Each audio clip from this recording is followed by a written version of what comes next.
11 দফা দাবির ভিত্তিতে এবার সরব হচ্ছে জেলা কংগ্রেস এবং কংগ্রেস কমিটির পক্ষ থেকে কৈলাসহরে 12 ঘন্টার ধর্মঘট ডাকা হয়েছে। মঙ্গলবার বিকেল বেলা জেলা কংগ্রেস ভবনে নিয়ে সাংবাদিক সম্মেলন করে কথা জানিয়েছেন এবং এই সাংবাদিক সম্মেলনে উপস্থিত ছিলেন বিধায়ক বিটি সিনহা, এছাড়াও ছিলেন জেলা কংগ্রেস কমিটির সভাপতি সহ অন্যান্য নেতৃত্বরা। গোটা বিষয় নিয়ে বিধায়ক বিটি সিনহা কি জানিয়েছেন শুনুন।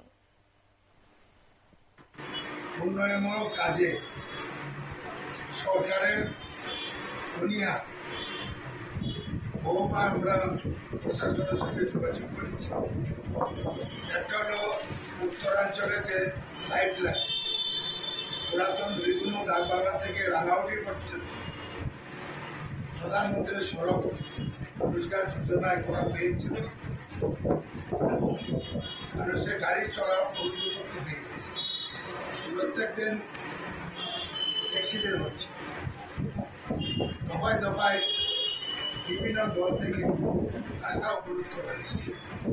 কংগ্রেস প্রশাসন খুশি করে এবং চিফ ইঞ্জিনিয়ারের সঙ্গে কথা বলেছি এবং বদরুজ্জামানের কথায় আমি নিজে কুমারঘাট গিয়ে ইঞ্জিনিয়ার সুপার ইঞ্জিনিয়ারের চেম্বারে গিয়ে বৈঠক করেছি। কোনো সুধার হয়নি। মেনটেন্যান্স করতে রাজি নয়, আরো 2.5 বছর মেনটেন্যান্স করো, বিদ্যাগ্রস্ত দেখে। যার কারণে আবার ডিএমকে অনুরোধ করার পরে ডিএম ইঞ্জিনিয়ার পাঠিয়েছিলেন, তারা কোনো সিদ্ধান্ত নেই। এটা একটা কারণ। 2 নম্বর, কৈলাসহর টাউনে এবং উত্তরাঞ্চলের